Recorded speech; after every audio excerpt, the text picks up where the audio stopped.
அன்பானவர்களே பிரியமானவர்களே, எல்லோரும் நலமாக இருக்கிறீர்களா? இந்த நாளில் கூட நான் உங்களோடு நான் ஒரு வசனத்தை பகிர்ந்து கொள்கிறேன். தேவாதி தேவன் நல்லவர், பெரியவர், நம்மளோடு இருந்தவர், நம்மளை படைத்தவர், நம்மளை உருவாக்கினவர். அவருடைய கிருபை எப்படி இருக்கான்? நம்மளுக்கு எல்லாம் சமயமாக இருக்கிறது. 136வது சங்கீதத்தில் கர்த்தரை துதியுங்கள், அவர் நல்லவர், அவர் கிருபை என்றும் உள்ளது. தேவாதி தேவனை துதியுங்கள், அவர் கிருபை என்றும் உள்ளது. கர்த்தரை துதியுங்கள், அவர் கிருபை என்றும் உள்ளது. தேவாதி தேவனை துதியுங்கள், கர்த்தரை துதியுங்கள், அவர் கிருபை என்றும் உள்ளது. ஒருவராய் பெரிய அதிசயங்களை செய்கிறவரை துதியுங்கள், அவர் கிருபை என்றும் உள்ளது. வானங்களை ஞானமாய் உண்டாக்கினவரை துதியுங்கள், அவர் கிருபை என்றும் உள்ளது. தண்ணீர்களுக்கு மேல் பூமியை பரப்பினவரை துதியுங்கள், அவர் கிருபை என்றும் உள்ளது. பெரிய சுடர்களை உண்டாக்கினவரை துதியுங்கள், அவர் கிருபை என்றும் உள்ளது. பகலில் ஆழச் சூரியனை படைத்தவரை துதியுங்கள், அவர் கிருபை என்றும் உள்ளது. பகலில் ஆழச் சூரியனை படைத்தவரை துதியுங்கள், அவர் கிருபை என்றும் உள்ளது.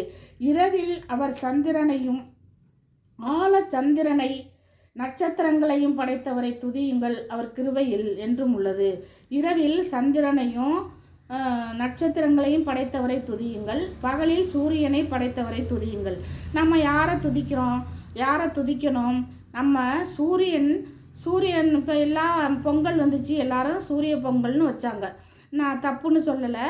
சூரியனை படைத்தவரை நம்ம துதிக்கணும். சூரியனை உண்டாக்கினவர் யார்? வானத்தை உண்டாக்கினவர் யார்? பூமியை உண்டாக்கினவர் யார்? எல்லாம் கர்த்தர் உண்டாக்கினார். எல்லாம் உண்டாக்கடவுதுன்னு அவர் தான் ஒவ்வொன்றையும் படைத்தார். படைத்தவரை நாம் வணங்க வேண்டும், படைத்தவரை நாம் துதிக்க வேண்டும். அவர் நம்மளோடு இருந்து அவருடைய கிருபையை நம்மளுக்கு தருகிறவராய் இருக்கிறார். கிருபையுள்ள தேவன் நம்மளோடு இருக்கிறார். கிருபை என்றும் உள்ளதுன்னு 136வது சங்கீதத்தில் சொல்லப்பட்டிருக்கு. கர்த்தரை துதியுங்கள், அவர் நல்லவர், அவர் கிருபை என்றும் உள்ளது. யார் நல்லவர்? கர்த்தர் நல்லவர். நம்மளுக்கு எல்லாவற்றையும் செய்கிறவர், நம்மளோடு இருந்து நம்மளை வழி நடத்துகிறவர், நம்மளை நேசிக்கிறவர், நம்மளுக்கு எல்லாவற்றையும் கொடுக்கிறவர், நம்மளுக்கு உதவி செய்கிறவர், நம்மளுக்கு எல்லாவற்றையும் ஆசீர்வாதங்களையும் தருகிறவர். அவருக்கு பயந்து அவரிடத்துல திரும்பி அவரை நோக்கி பார்க்கும்போது அவர் எல்லாவற்றையும் தர்றேன்னு சொல்கிறாரு. அதனால் யாரை நம்ம துதிக்கணும்? சூரியனையும் சந்திரனையும் படைத்தவரை நாம் துதிக்கணுமா? துதிக்க வேண்டும். அவரை துதிக்க வேண்டும், அவரை ஆராதிக்க வேண்டும், அவரை தொழுது கொள்ள வேண்டும். அவர் எல்லாவற்றையும் இப்போ உண்டாக்கினவர். அவர்தான் நம்மளுக்கு எல்லாவற்றையும் உண்டாக்கி கொடுத்தார். மனிதனை படைத்தவரை அவர்தான். நம்மளை படைத்த தேவனை நாம் என்ன பண்ணணும்? துதிக்கணும். சூரியனை, சந்திரனை, எல்லாவற்றையும் உருவாக்கினவர். கடலை, சமுத்திரத்தை, மரங்களை, செடி கொடிகளை எல்லாவற்றையும் அவர்தான் உருவாக்கினார். அவரை நாம் துதிக்க வேண்டும். அவரோடு இருந்து அவரை துதித்து அவரை ஆராதித்து அவரை மகிழும்போது அவர் நம்மளுக்கு உதவி செய்கிறவராய் இருக்கிறார். அன்பானவர்களே, நாம் யாரை துதிக்க வேண்டுமா? சூரியனையும் சந்திரனையும் படைத்தவரை நாம் துதிக்க வேண்டும்.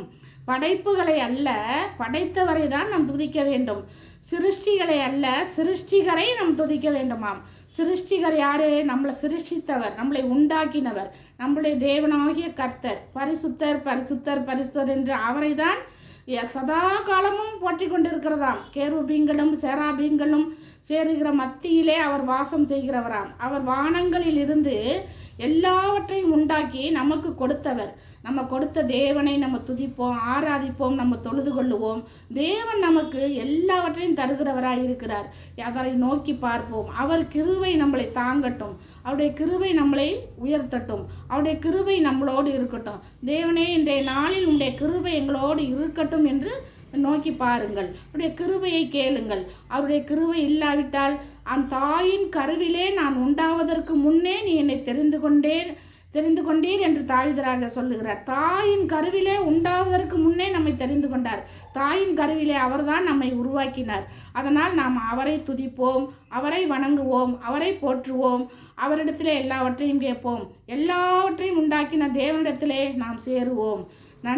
நன்றி பிள்ளைகளே, நன்றி பெரியோர்களே, சிறியவர்களே, உமக்கு நன்றி செலுத்துகிறோம். ஆண்டவரே, உங்களுக்கு அனைவருக்கும் நன்றி. இந்த புது வருடத்திலே தேவன் நம்மை உயர்த்துவாராக, நம்முடைய தேவைகளை சந்திப்பாராக. எல்லாவற்றுக்கும் போதுமான தெய்வம் நம்மளோடு இருப்பாராக. பொழுது சிறிய ஜெபம். எங்களை நேசிக்கிற நல்ல கர்த்தாவே, எங்களை படைத்தவரே, எங்களை உருவாக்கினவரே, உமக்கு நன்றி ராஜா. எல்லாவற்றையும் உருவாக்கி அதிலே எங்களையும் உருவாக்கி வைத்திருக்கிற தேவன் இந்த நாளில் எங்களோடு இருந்து எங்களுடைய எல்லா தேவைகளையும் சந்தித்து நீர் வழி நடத்த வேண்டுமா என்னுடைய கரத்தில் ஒப்பு கொடுக்கிறேனப்பா. என் தேவன் ஆண்டவரை ஒவ்வொருவரையும் ஆசீர்வதிக்க வேண்டுமாய் ஜெபிக்கிறேன். இயேசு கிறிஸ்துவின் நாமத்தில் ஜெபத்தை ஏறெடுக்கிறேன் நல்ல பிதாவே. ஆமேன்.